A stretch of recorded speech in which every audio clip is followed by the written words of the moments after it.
The rain hit Veronica's face like tiny needles as her suitcase crashed onto the wet pavement. She stumbled forward, her knees scraping against the concrete as her stepmother's shrill voice echoed from the doorway behind her. "Don't you dare come back here, you ungrateful wretch. You're not my daughter, and you never were." Veronica's hands trembled as she pushed herself up, her brown skin glistening with rain and tears. The door slammed shut with such force that the sound reverberated through her entire body. 23 years of her life, condensed into one battered suitcase now soaking in a puddle. Her father hadn't even come out to say goodbye. He'd simply stood in the hallway, his eyes avoiding hers, choosing his new wife and her daughters over the child who'd called him daddy for over 2 decades. "This is your story now," Veronica whispered to herself, grabbing the suitcase handle. "So make it count." Before we dive into Veronica's incredible journey of heartbreak, forbidden love, and dangerous secrets, make sure you're subscribed to this channel. Hit that like button because trust me, you'll want to support this story. And drop a comment telling me what you would do if your family kicked you out. Now, let's get into this emotional roller coaster. 3 days. That's how long Veronica had been sleeping in a 24-hour cafe, nursing a single cup of coffee and pretending to work on a laptop she'd long since pawned.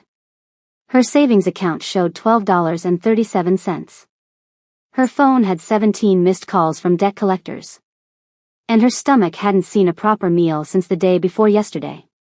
She was staring at the cafe's bathroom mirror, trying to make herself presentable for yet another job interview, when her phone buzzed. Unknown number. "Hello? Is this Veronica Johnson?" The voice was female, professional, with a slight accent she couldn't place. "Yes, who's asking?" "My name is Mrs. Park. I represent someone who has a proposition for you.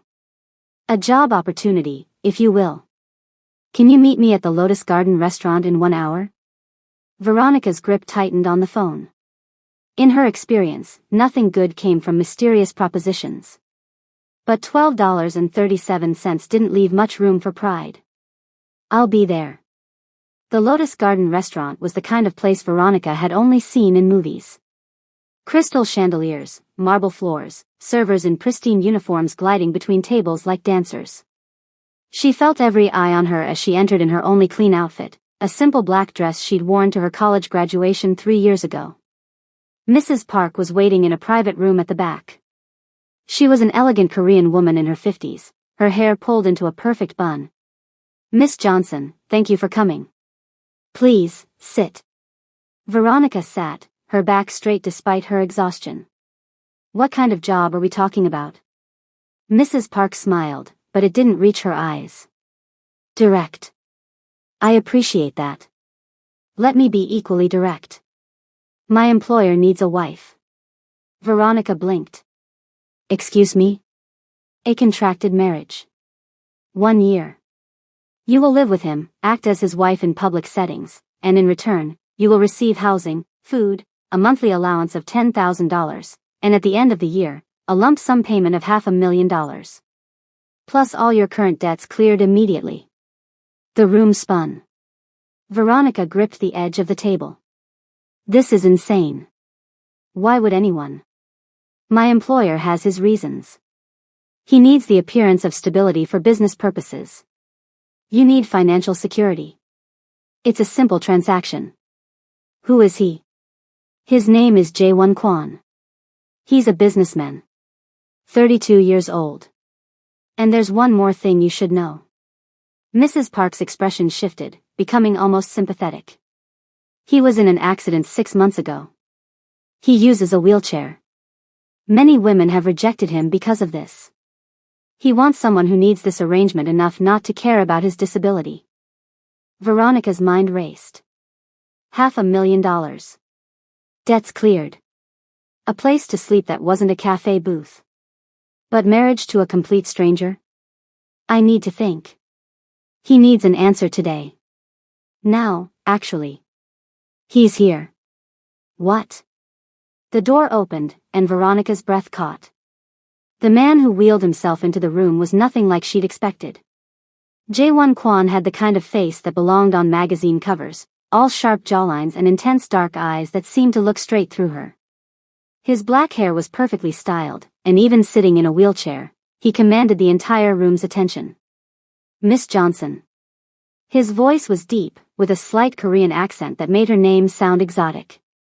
I apologize for the abrupt nature of this meeting. But I'm not a man who wastes time. Mrs. Park has explained the arrangement? Veronica nodded, not trusting her voice. Do you have questions? 1,000. But what came out was, why me? Something flickered in his eyes. Mrs. Park has been researching candidates for weeks. You're educated, well-spoken, and desperate enough to say yes but proud enough not to take advantage. Also. He paused. You're beautiful. If I'm going to have a fake wife, she might as well be stunning. Heat crept up Veronica's neck. I don't. 24 hours ago, your stepmother kicked you out. Your father chose his new family over you. You have nowhere to go and no one to turn to. I'm offering you a lifeline. Take it or don't, but decide now. The words should have felt cruel, but they weren't. They were simply true.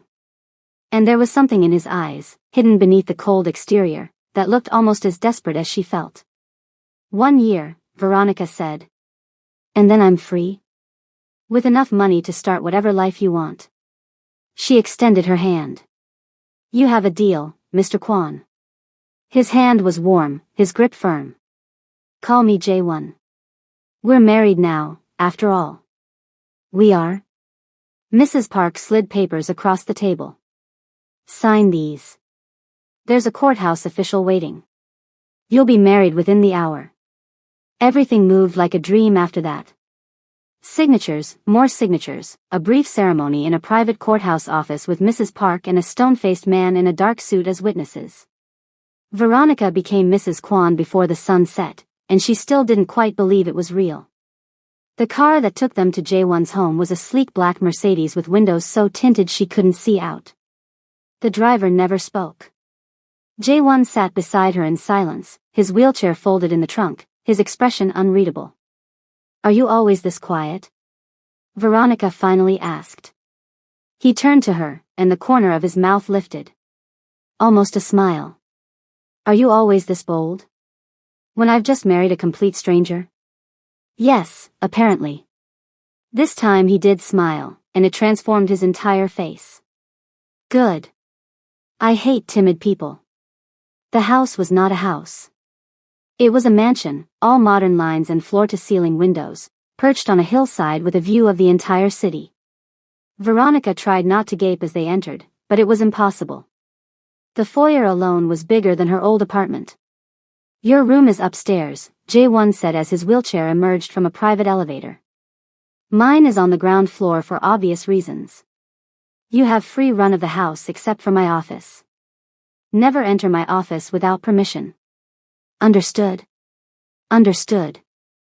Mrs. Park will take you shopping tomorrow for appropriate clothes. We have a charity gala on Friday. You'll need to be presentable. The word stung. I can be presentable.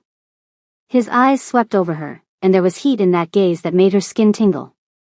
I didn't say you weren't. But my world has expectations. You'll need armor, not just clothes. A woman appeared from a side hallway, middle-aged and kind-faced. This is Eun-ji. She manages the household. Anything you need, ask her. Eun-ji smiled warmly at Veronica. Welcome, Mrs. Kwan. Let me show you to your room. Mrs. Kwan. The name felt foreign and strange.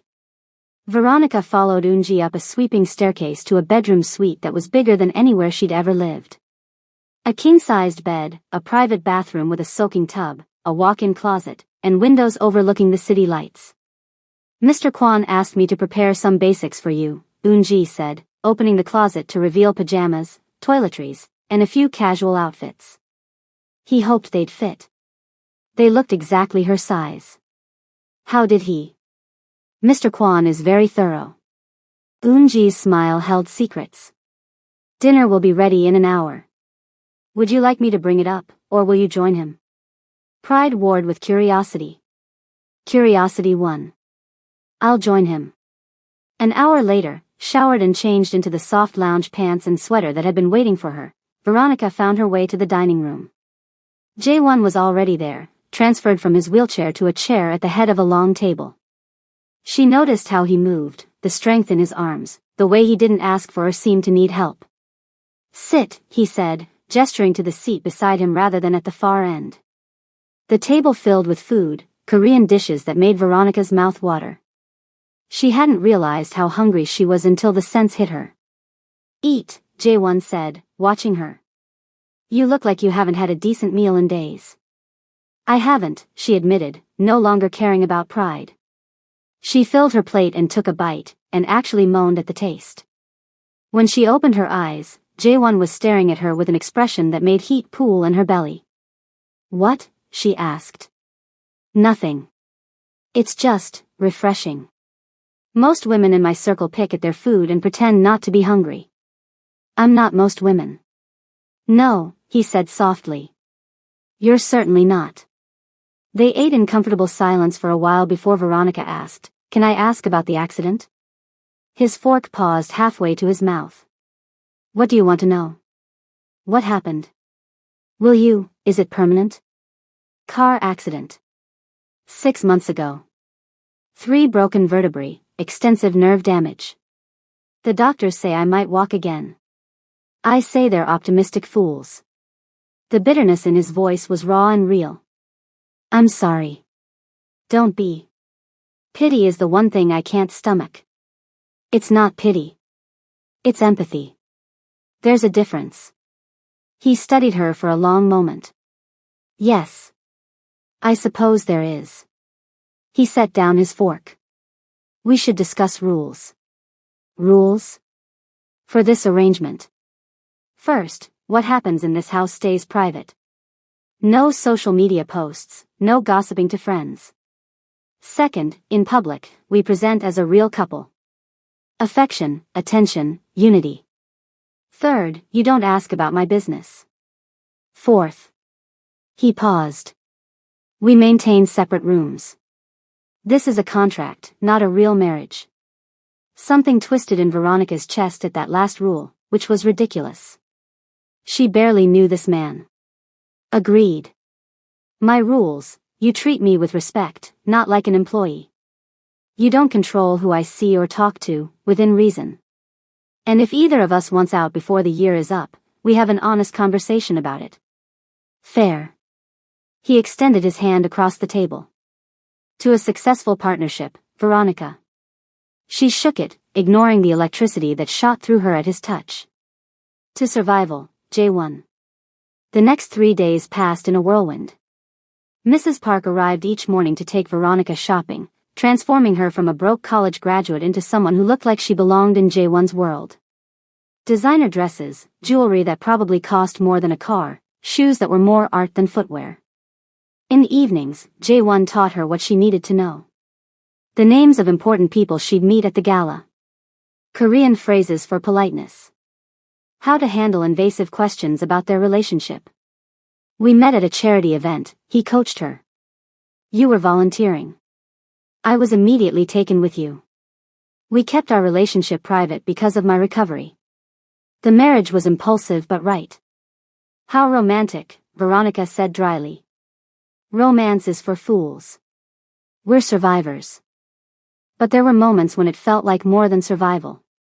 Like when she caught him watching her with an expression that made her breath hitch. Or when his hand lingered on the small of her back as he showed her how to greet business associates. Or late at night when she heard him in the pool below her window, swimming laps with powerful strokes, his upper body strength on full display. The night of the gala, Veronica barely recognized herself in the mirror. The dress was a deep emerald green that hugged every curve, the slit climbing dangerously high on her thigh. Her hair was styled in elegant curls, her makeup flawless. When she descended the stairs, Jae-won was waiting in the foyer. He'd abandoned the wheelchair for a sleek black cane, leaning on it as he stood. The suit he wore was clearly custom-made, and he looked dangerous and beautiful all at once. His eyes widened when he saw her. "You're going to cause a riot. Is that appropriate for a charity gala?" "Depends on the charity." He pulled a long velvet box from his pocket. For you. Inside was a diamond necklace that probably cost more than most people made in a year. J1, I can't. You're my wife.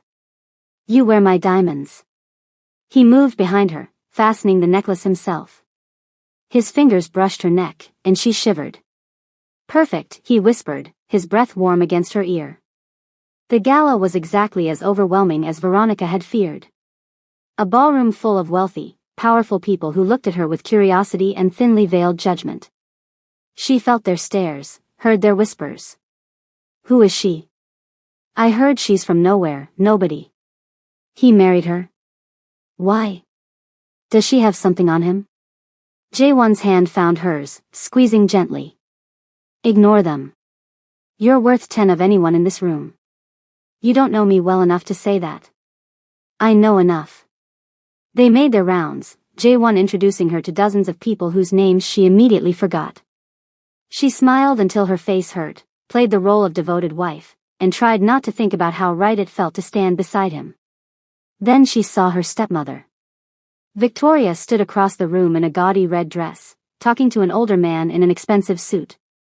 When their eyes met, Victoria's face went through a series of expressions: shock, confusion, rage, and finally, calculation.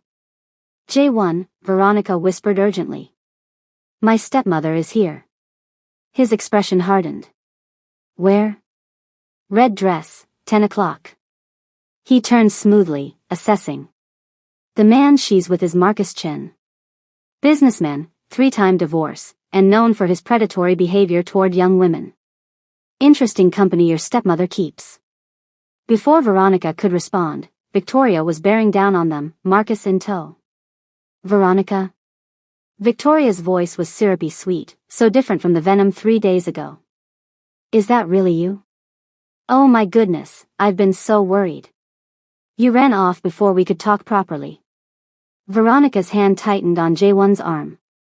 I didn't run. You threw me out. Such a misunderstanding. You know how families quarrel. But look at you now, all dressed up. Are you working here? Catering or something? The insult was deliberate.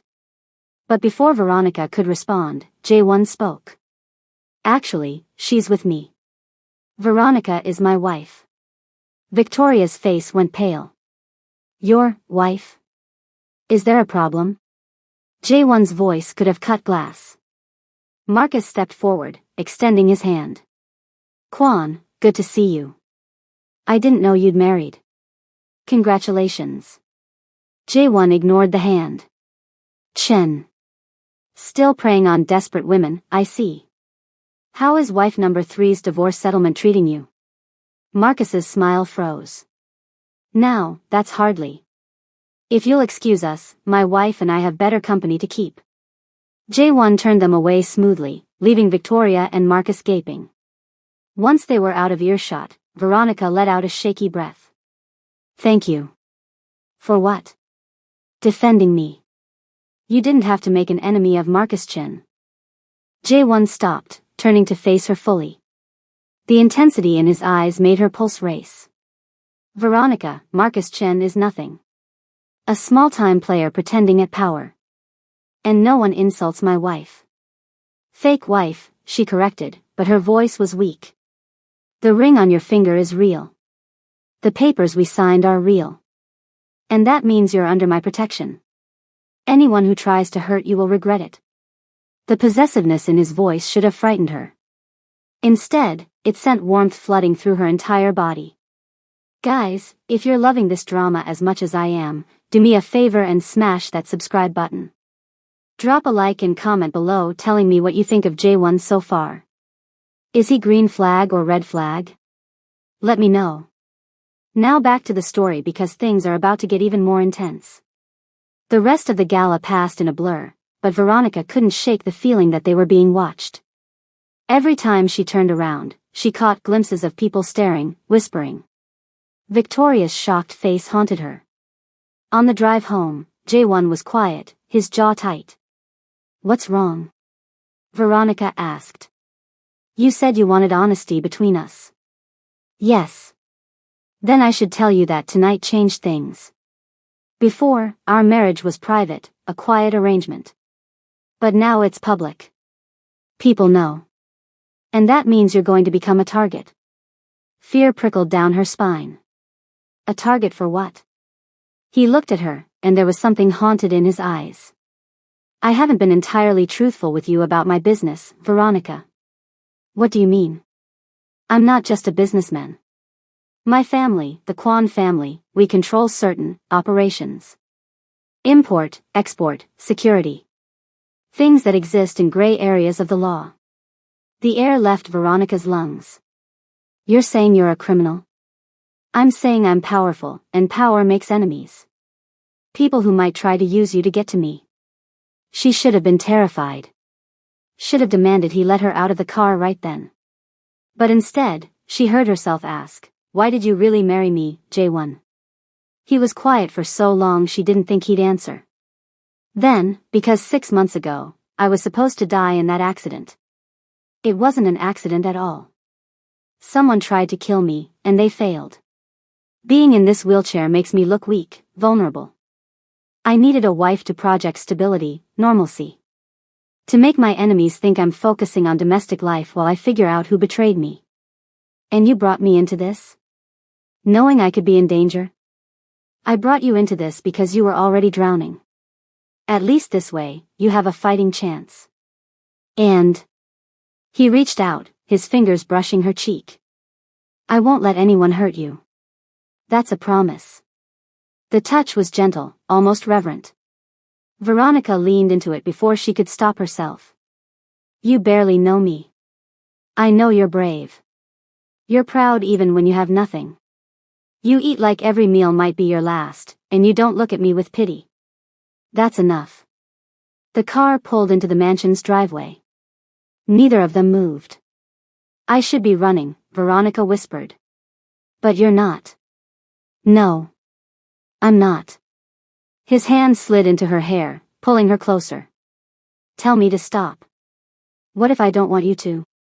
The kiss was inevitable, crashing over them like a wave. His lips were soft but demanding, his hand fisting in her hair as he pulled her across the seat toward him. Veronica melted into it, all the tension and heat of the past days exploding into this one perfect moment. When they finally broke apart, both breathing hard, J1 rested his forehead against hers. This complicates things. Everything is already complicated. True. He pulled back, his thumb tracing her swollen bottom lip. We should go inside. It's not safe out here in the open. The moment broke, reality crashing back. Veronica followed him inside, her mind spinning. What was she doing? This was supposed to be a business arrangement, a means to an end. But nothing about the way her body was responding to J1 felt like business. That night, she couldn't sleep. Every sound made her jump, J1's warnings about enemies echoing in her mind. Around 2 in the morning, she gave up and wandered downstairs to the kitchen for water. The light was already on. J1 sat at the kitchen island, his wheelchair parked beside him, a glass of whiskey in his hand. Can't sleep either? Veronica asked. Never can anymore. Too many ghosts. She poured herself water and sat beside him. Want to talk about it? Not particularly. Want to talk about what happened in the car? Heat crept up her neck. Also not particularly. He smiled, a real smile that crinkled the corners of his eyes. We're a mess, aren't we? The worst. They sat in comfortable silence for a while before J1 spoke again. My brother is coming to visit tomorrow. You have a brother? Unfortunately. Older, more successful, and infinitely more charming. He's going to hate that I got married without telling him. Will he hate me? J1 turned to her, his expression serious. He's going to love you. That's what worries me. The next morning, Veronica was still processing that cryptic statement when a whirlwind in the form of J1's brother arrived. Dae-Young Kwon was taller than J1, his features softer but equally handsome. He swept into the mansion like he owned it, his designer suit immaculate, his smile bright. Baby brother. He stopped short when he saw J1 in the living room. You look like hell. Oh wait, you always look like that now. Dae-young, Jae-won's voice was flat. Always a pleasure. Dae-young's eyes landed on Veronica, and his smile grew. And who is this vision? Please tell me you've finally hired someone with good taste to decorate this mausoleum. This is my wife, Veronica. Veronica, my brother Dae-young, who apparently wasn't raised with manners. Dae-young's mouth fell open. Wife? Wife? When the hell did you get married? Last week. It was a private ceremony. Private? You mean secret. You mean you cut your own family out of one of the biggest moments of your life? Dae-young's anger was sudden and real. What were you thinking? I was thinking it's my life. Your life affects all of us, Jae-won.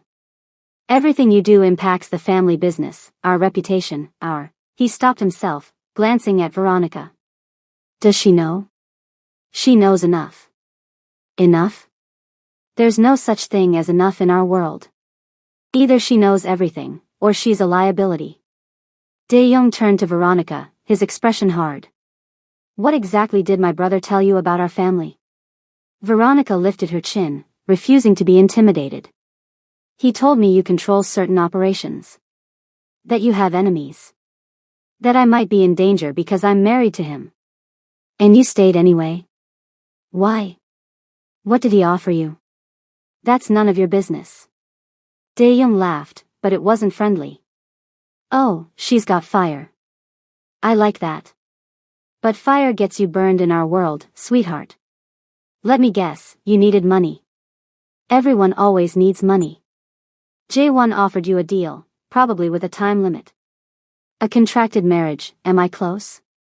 The accuracy of his guess must have shown on her face because Dae-young's expression turned pitying. Oh, honey. You have no idea what you've walked into. Dae-young, enough, Jae-won's voice was dangerous. No, not enough. She deserves to know that the Kwon family isn't just powerful, we're feared. We control half the underground in this city. Drugs, weapons, information, we deal in all of it. And we have rivals who would love nothing more than to find a weakness in our armor. A new wife that nobody knows, that nobody vetted? That's a massive weakness. Veronica's head spun. Drugs?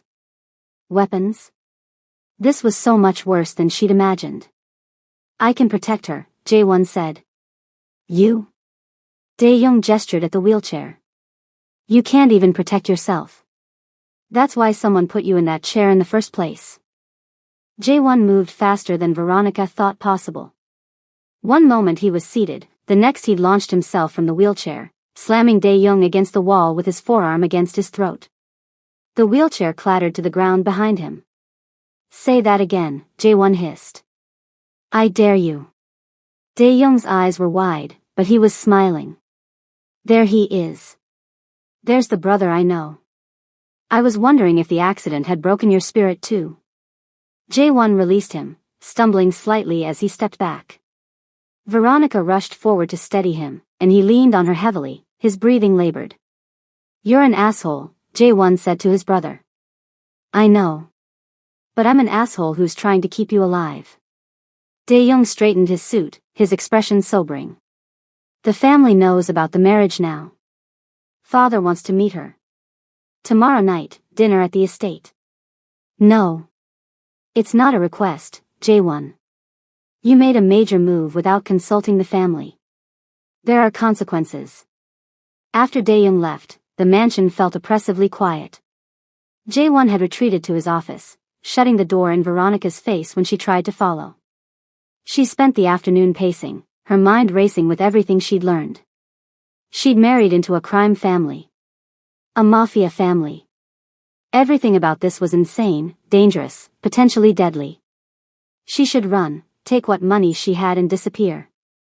But even as she thought it, she knew she wouldn't. That evening, she found Jae-won in the pool. He was swimming laps, his powerful strokes eating up the length of the water.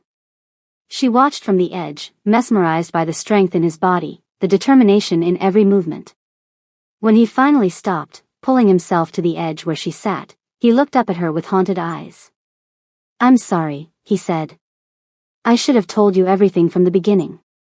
Yes, you should have. Are you leaving? The question hung between them.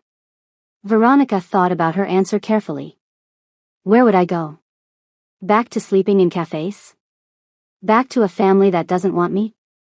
At least here, I know what I'm fighting. You shouldn't have to fight at all.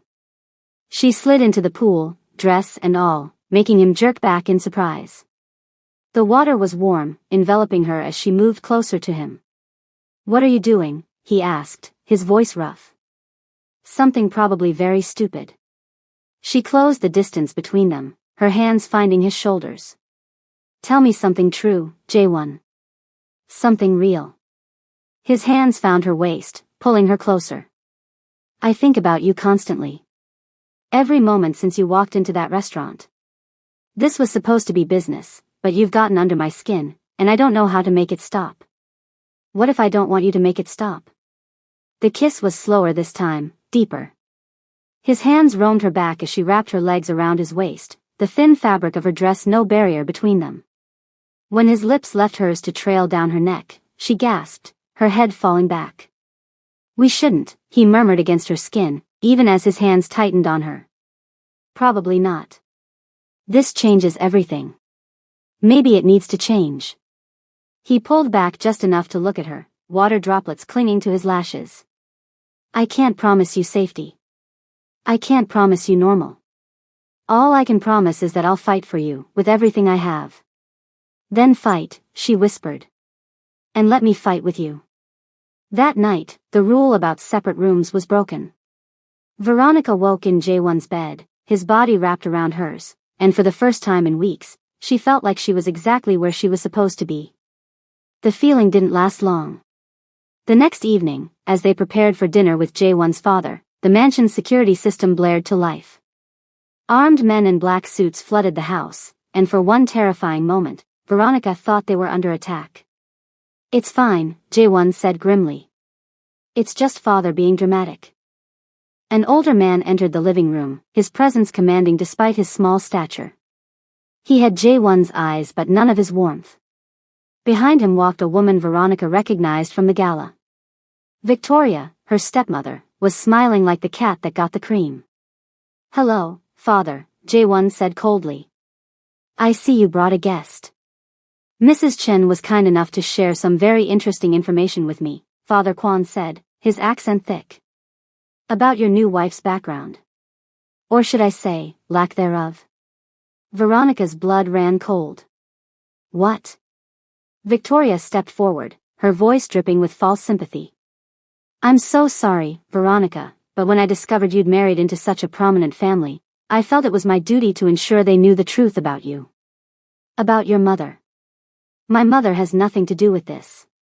Doesn't she? Should we tell them how your mother was a con artist? How she scammed my husband out of thousands before she died? How you're just like her, looking for a rich man to sink your claws into? The room spun. J1's hand found hers, squeezing tight.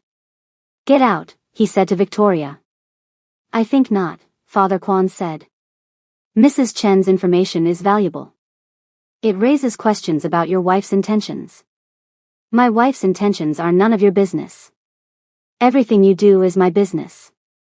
You married without permission, without vetting, without thought to how this impacts our family. And now I find out she's the daughter of a criminal. This marriage is a liability. This marriage is legal and binding. Father Quan's smile was cruel. Actually, it's not. You're still under contract with the Park family. You were meant to marry their daughter Hannah. That contract supersedes any marriage you entered into without family consent. Veronica's world tilted.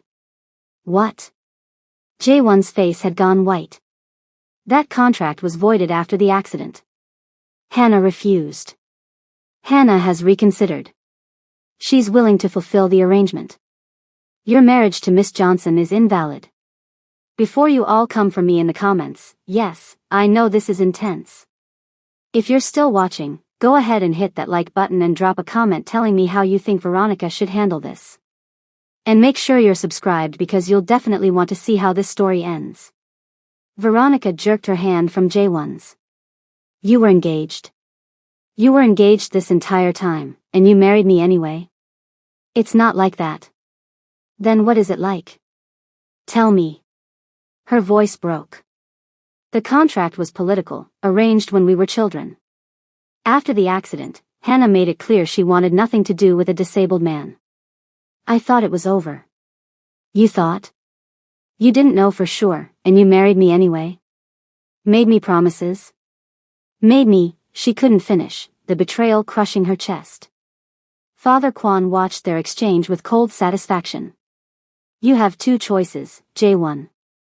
Annul this sham marriage and fulfill your obligation to the Park family, or I cut you off entirely. No family support, no business connections, nothing. You'll be on your own, crippled and vulnerable, with every enemy we've ever made circling like sharks. You wouldn't. Try me. J1 looked at Veronica, and she saw her own pain reflected in his eyes. Veronica, please understand. I understand perfectly. Her voice was ice. This was always temporary. I was always disposable. The only difference is the timeline. She turned and ran, ignoring J1 calling her name. She made it to her room, threw her few belongings into her old suitcase, and was halfway down the stairs when strong hands caught her. Let me go, she screamed at J1. No. Not like this. Just listen. I'm done listening. You lied to me. I didn't lie, I just didn't. Didn't what? Didn't think I deserved the truth?